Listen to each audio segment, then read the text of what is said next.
Assalamualaikum ya ahi ya uhti. Salam-salam hai saudaraku, semoga Allah merahmatimu. Salam-salam wahai semua, semoga hidup jadi bahagia. Assalamualaikum warahmatullahi wabarakatuh. Haji Sulam makan buah, mudah-mudahan yang jawab salam segera pergi ke Mekah. Amin ya rabbal alamin. Bismillahirrahmanirrahim. Alhamdulillahirabbil alamin. Wassalatu wassalamu ala asrofil anbiya'i wal mursalin sayyidina wa maulana Muhammadin, amma ba'du. Hadirin rahimakumullah, tiada kata yang patut kita ucapkan atas nikmat yang sudah diberikan oleh Allah Subhanahu wa taala. Mari kita sama-sama mengucapkan alhamdulillahirabbil alamin. Dalam kesempatan yang mulia ini, saya akan menyampaikan sebuah dakwah yang bertema dengan Isra Mi'raj. Teman-teman, apa sih Isra Mi'raj itu? Nah, jadi dalam bahasa Arab, Isra artinya adalah perjalanan malam, di mana saat itu Nabi Muhammad perjalanan malam dari Masjidil Haram Mekah ke Masjidil Aqsa Palestina. Dan Mi'raj sendiri artinya adalah naik, yaitu naiknya Nabi Muhammad SAW dari Masjidil Aqsa Palestina atau Baitul Maqdis ke Sidratul Muntaha untuk bertemu dengan Allah Subhanahu wa taala. Dan hal ini disampaikan oleh Allah secara langsung dalam Al-Qur'an surah Al-Isra ayat 1. A'udzubillahi minasyaitonirrajim. Bismillahirrahmanirrahim. Subhanalladzi asra bi 'abdihi lailan minal masjidil harami ilal masjidil aqsal ladzi barakna haulahu linuriyalahu min ayatina innahu huwas samiul basyir. Yang artinya, Maha suci Allah yang telah memperjalankan hambanya Muhammad dari Masjidil Haram ke Masjidil Aqsa yang sudah diberkahi sekelilingnya. Dan sungguh Allah ingin memperlihatkan tanda-tanda kebesarannya. Allah Maha mendengar dan Maha melihat. Hadirin rahimakumullah, setelah mengalami kedukaan karena kehilangan dua orang yang disayanginya dan dicintainya di dunia, yaitu Abu Thalib dan Siti Khadijah radhiyallahu anhu, Allah ingin mengangkat derajat Nabi Muhammad dan ingin menghibur Nabi Muhammad. Maka dari itu Allah memerintahkan malaikat Jibril untuk membawa Nabi Muhammad menghadapnya. Dan saat ini adalah 11 tahun saat Nabi Muhammad sudah menjadi Nabi. Saat malaikat Jibril, teman-teman, sudah bertemu sama Nabi Muhammad, dibaringkan Nabi Muhammad. Lalu apa yang terjadi? Dada Nabi Muhammad, teman-teman, dada Nabi Muhammad dibelah, diambil sifat buruknya, digantikan dengan sifat yang baik. Setelah itu, teman-teman, Nabi Muhammad dan malaikat Jibril pergi menaiki buraq. Nah, buraq ini adalah kendaraan yang sangat cepat. Ini adalah perjalanan mereka pertama kali ke Masjidil Aqsa Palestina.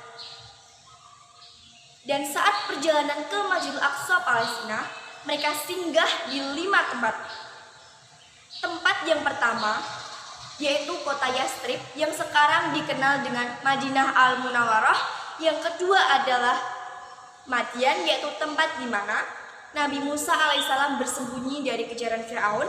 Yang ketiga adalah Bukit Tursina, saat Nabi Musa alaihissalam menerima kitab Taurat dari Allah Subhanahu wa taala. Yang keempat adalah Bethlehem. Apa itu? Tempat di mana Nabi Isa alaihissalam dilahirkan. Dan yang kelima adalah Masjidil Aqsa, tempat yang dituju yang ada di Palestina. Dan Palestina sendiri ini adalah tempat ketiga setelah Mekah dan Madinah yang suci. Setiap persinggahan, Nabi Muhammad selalu sholat 2 rakaat. Dan setelah selesai sholat, Nabi Muhammad ini, teman-teman, disuguhi 2 minuman, yang satu susu dan yang satu adalah arak. Lalu Nabi Muhammad mengambil gelas yang berisi susu. Dan setelah itu, malaikat Jibril memberikan selamat kepada Nabi Muhammad karena telah memilih jalan yang terbaik untuk dirinya sendiri dan untuk umatnya. Setelah menjadi imam, Nabi Muhammad lalu naik ke Sidratul Muntaha untuk bertemu dengan Allah Subhanahu wa taala. Dan dalam perjalanan ini, mereka melewati atau singgah di 7 lapis langit. Dan setiap langit masing-masing bertemu dengan Nabi. Yang langit pertama bertemu dengan Nabi Adam alaihissalam. Langit kedua bertemu dengan Nabi Yahya dan Nabi Ishak. Yang ketiga bertemu Nabi Yusuf. Yang keempat bertemu Nabi Idris. Yang kelima bertemu Nabi Harun. Yang keenam bertemu Nabi Musa. Dan yang ketujuh bertemu dengan Nabi Ibrahim alaihissalam. Hadirin rahimakumullah. Setelah melewati perjalanan melewati 7 lapis langit tersebut, Nabi Muhammad lalu dibawa ke Baitul Maqmur, tempat di mana para malaikat melaksanakan tawaf. Dan setelah selesai, Nabi Muhammad langsung naik ke Sidratul Muntaha bertemu dengan Allah Subhanahu wa taala. Dan saat ini malaikat Jibril tidak ikut. Saat Nabi Muhammad sudah bertemu sama Allah Subhanahu wa taala, lalu Allah Subhanahu wa taala menyampaikan perintah untuk melaksanakan sholat 50 waktu dalam sehari. Setelah selesai, Nabi Muhammad tidak turun.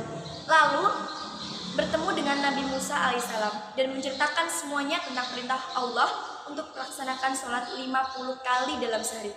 Mendengar hal tersebut, Nabi Musa akhirnya memerintahkan Nabi Muhammad untuk pergi menemui Allah untuk meminta keringanan. Bolak-balik Nabi Muhammad meminta keringanan kepada Allah, dan akhirnya Allah menyetujui dan akhirnya memberikan perintah 5 kali sholat dalam sehari, teman-teman. Setelah selesai, Nabi Muhammad akhirnya dikembalikan ke Mekah. Nah, dalam perjalanan ini Nabi Muhammad ingin menceritakan semuanya pada kaum Quraisy, dan di perjalanan bertemu sama Abu Jahal dan menyuruh Abu Jahal untuk mengumpulkan semua kaum Quraisy. Di sini Abu Jahal senang. Ini adalah suatu kesempatan bagi Abu Jahal untuk menghasut semua kaum Quraisy bahwa meyakinkan bahwa Nabi Muhammad adalah seorang pembohong. Setelah semuanya berkumpul, Nabi Muhammad berceramah tentang apa yang ia lakukan dalam Isra Mi'raj.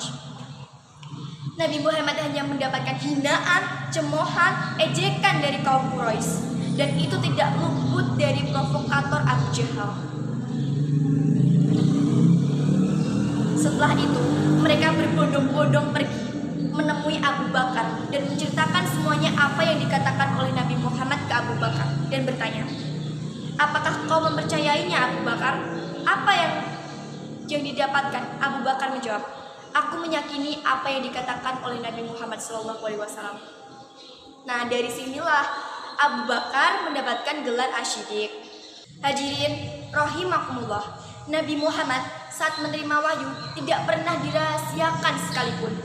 Pada saat Isra Mi'raj pun, dalam singkat waktu sudah ke penjuru Mekah dan hanya mendapatkan ejekan cemoohan dari kaum Quraisy. Seperti contoh nih teman-teman, pada saat Nabi Muhammad istirahat santai duduk di Masjidil Haram, ada nih Abu Jahal lewat. Abu Jahal langsung duduk bersama Nabi Muhammad dan mengejek Nabi Muhammad seperti ini. Apa kabar pagi ini Muhammad? Apakah ada berita penting dari Tuhanmu? Dijawab sama Nabi Muhammad, ya, semalam aku habis diisrokan. Lalu Abu Jahal bertanya, kemana? Dijawab sama Nabi Muhammad, aku habis diisrokan dari Masjidil Aqsa Palestina atau Baitul Maqdis. Nah, Abu Jahal lalu ketawa teman-teman. Dan saat itu Abu Jahal lalu menantang Nabi Muhammad, apakah kau berani menciptakan kejadian ini seperti yang kau ceritakan kepadaku pada kaum Quraisy? Jika kau berani, aku akan mengumpulkan mereka di sini di Masjidil Haram. Lalu Nabi Muhammad menyanggupi perintah tersebut. Dan apa yang terjadi teman-teman? Banyak orang yang sudah masuk Islam, yang sudah memeluk Islam, keluar dari Islam menjadi murtad karena mengira bahwa Nabi Muhammad adalah seorang pembohong. Dan ada juga sedikit dari mereka yang tetap teguh memegang Islam karena yakin pada Nabi Muhammad.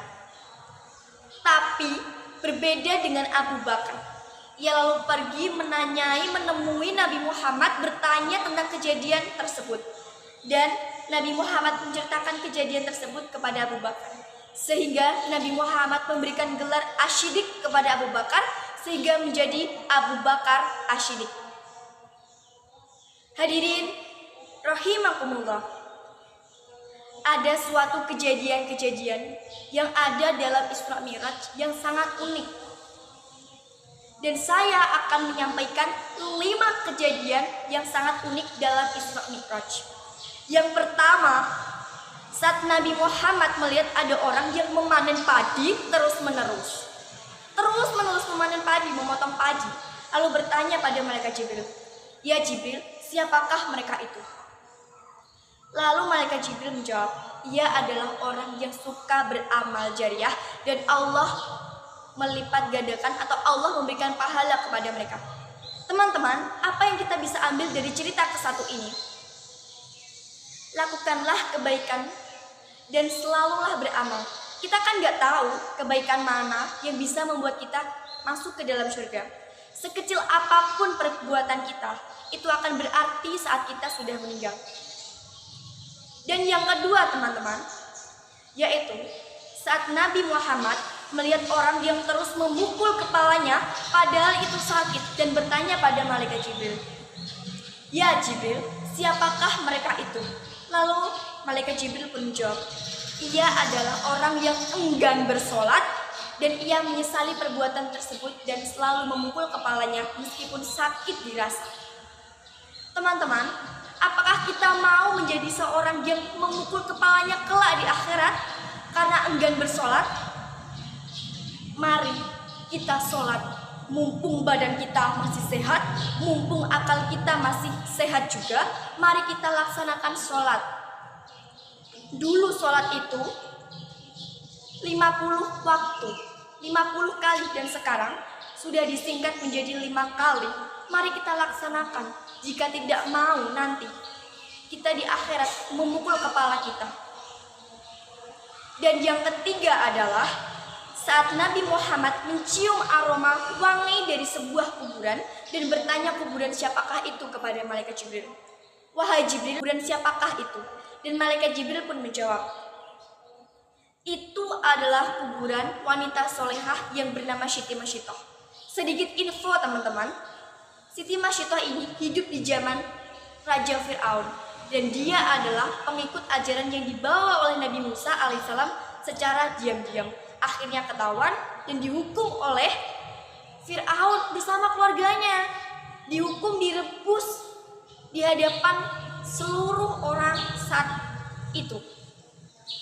Dan karena mukjizat Allah, sebelum ia dimasukkan ke dalam air yang sudah mendidih, Allah sudah mencabut nyawanya agar ia tidak merasakan sakit. Ia adalah wanita soleh teman-teman. Kita harus mencontoh Siti Masyitoh. Kita harus tetap teguh dalam kebenaran meskipun kebenaran itu pahit dan sakit untuk diri kita sendiri. Yang keempat adalah saat Nabi Muhammad melihat ada orang yang di kanan ini adalah makanan yang sangat lezat, yang kiri ini adalah makanan yang busuk, tapi malah memilih makanan yang busuk. Saat itu malaikat Jibril menjelaskan apa itu. Itu adalah orang yang selalu menuruti hawa nafsunya untuk melakukan suatu hal yang buruk, pekerjaan yang buruk, tinimbang hal yang baik. Nih, aku ambil contoh. Saat kita sedang sekolah, waktu duhur istirahat, kita malah main game, padahal itu adalah hal yang buruk. Kita menuruti hawa nafsu kita, padahal kita bisa sholat duhur.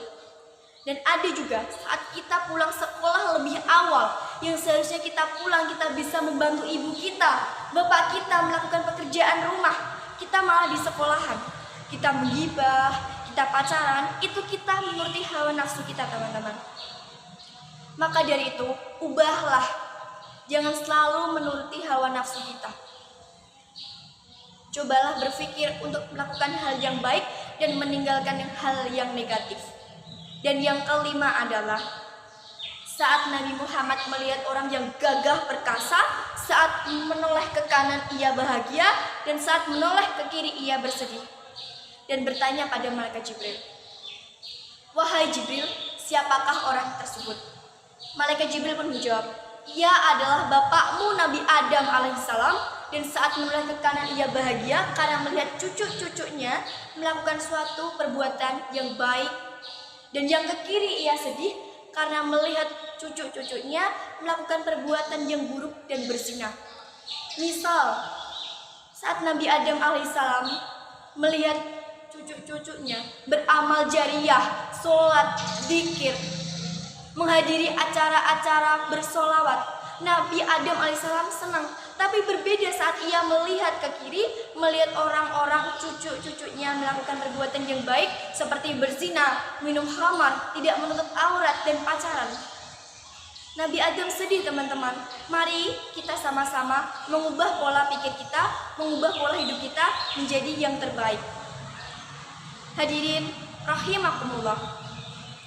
Ada hikmah yang kita bisa ambil dari Isra Mi'raj, yaitu saat Allah Subhanahu wa taala ingin menghibur dan ingin memuliakan Nabi Muhammad karena dalam kesedihan ditinggal oleh dua orang yang disayanginya, yaitu Abu Thalib dan Siti Khadijah radhiyallahu anhu. Dan Allah juga ingin mempertemukan Nabi Muhammad kepada Rasul dan malaikat-malaikat, dan Allah juga ingin memperlihatkan kerajaan-kerajaan terdahulu yang hancur karena kedurhakaan mereka kepada Allah. Dan Allah juga ingin mengangkat derajat Nabi Muhammad, dan Allah juga menginginkan perintah kepada Nabi Muhammad untuk menjalankan sholat.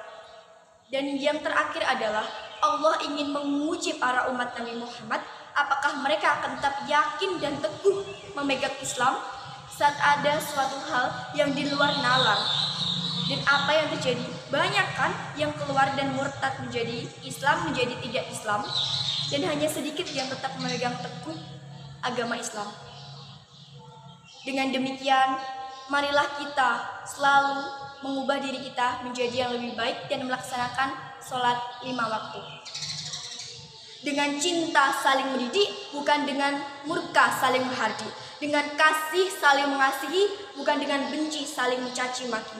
Dan mari kita teman-teman, kita monggo ngejawaaken kata yang sudah hilang dari bangsa kita, yaitu tenggang rasa lan tepo slira. Ayo kawan, kita hijrah menjadi yang lebih baik dengan sholat 5 waktu, jaga iman di akhir zaman. Demikian yang dapat saya sampaikan. Ma'asobaka min hasanati faminallah wa ma'asobaka min sayiatik faminafsik. Yupaiten ketipan foto, sikilen jepat sambate loro. Cukup semanten atur kaula menawi lepet kula nyuwun pangapura. Wassalamualaikum warahmatullahi wabarakatuh.